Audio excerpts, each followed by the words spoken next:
pertanian ya. Tadi kita sudah bahas beberapa pertemuan sebelumnya dari mulai lingkungan sampai strukturnya sampai ke sekarang adalah penanganan untuk limbah pertaniannya. Ya.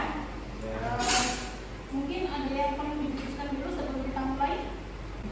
Kira-kira apa sih yang harusnya kita membahas juga tentang limbah pertanian? Karena Indonesia itu kan masyarakat sebelum bertani kemudian hasil dari pertanian itu kan menunjukkan apa hubungan yang orang sudah diluar dari Ya, benar sekali ya. Jadi sebenarnya kalau kita bahas banyak sekali limbah-limbah itu yang berasal dari proses pertanian, gitu ya. Jadi contohnya kalau ini contohnya ya, segini banyak sampah-sampah mulai dari proses limbah. Jadi kalau kita simpulkan limbah pertanian, maka limbah yang berasal dari kegiatan pertanian dalam arti luas, ya, arti luas. Kemudian selanjutnya, nah ini contoh-contoh limbahnya. Ada yang tahu ini apa? Masa jerami? Sekam. Kalau ini baru jerami ya. Nah, ini masuk limbah padat. Sekam itu kan bentuknya padat ya. Nanti kan kita akan bahas bagaimana penanganan masing-masing jenis limbahnya. Ini contoh sampah-sampah makanan, ya, sayur dan lain-lain tadi proses mulai proses sortasi, kemudian proses ininya juga apa namanya pemasak. Ketika kita melakukan pengolahan bahan makanan itu kan pasti ada limbah yang tersisa ya. Ada yang potongannya apa ya, limbah dari sayur-sayuran ya, bisa kita buat ekoenzim. Pernah dengar ekoenzim ya?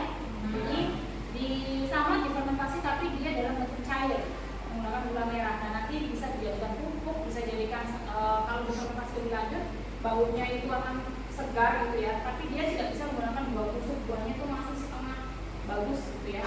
Jadi buah-buah yang reject tadi kayak misalkan buah yang ada lalapnya, ada setengah busuk yang nggak laku itu bisa kita manfaatkan, atau kulit sayurnya, kulit buahnya nanti akan memberikan aroma seperti buah yang kita fermentasikan. Nah, itu bisa nanti digunakan sebagai ekoenzim. Ekoenzim itu banyak bisa digunakan untuk cairan teh. Nah, itu kan beberapa pemanfaatan limbah pertanian. Sehingga di sini kita akan buat diskusi, ya. Diskusinya sebentar saja. Jadi silakan bentuk kelompoknya. Kelompoknya 5 orang boleh. Nanti silakan pilih. Ada limbah padat dan limbah cair. Saya tidak fokus ke limbah gas ya, limbah padat cair dulu. Nanti diskusikanlah, pilih salah satu jenis limbahnya, kemudian bagaimana manfaatkannya dan digunakan untuk apa, kemudian bagaimana cara penanganannya. Begitu. Nah, setelah itu nanti didiskusikan boleh dari mana saja sumbernya, boleh dari artikel ilmiah, dari berita, dari media sosial atau YouTube, pengalaman diri sendiri, kegiatan yang ada di lingkungan sekitar. Gitu ya.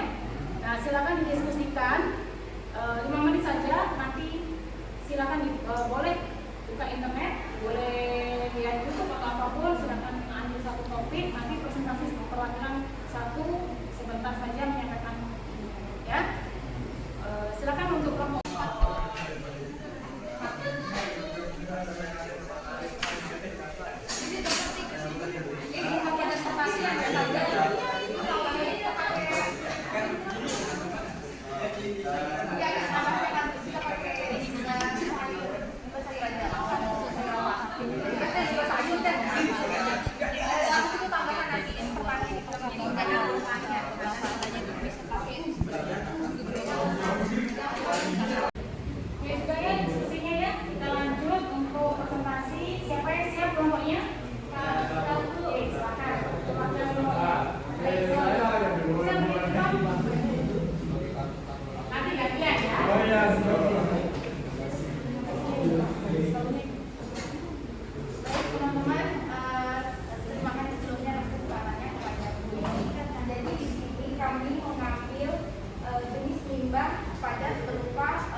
Oke, silakan.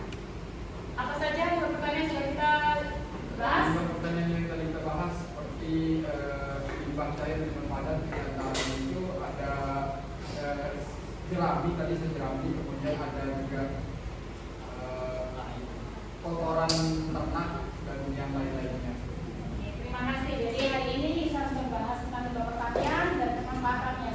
Seperti yang saya katakan teman kalian bahwa harapannya sebagai mahasiswa dan sebagai sivitas dari teknik pertanian ya, kan sebutnya sudah engineer ya, bisa memanfaatkan, mengaplikasikan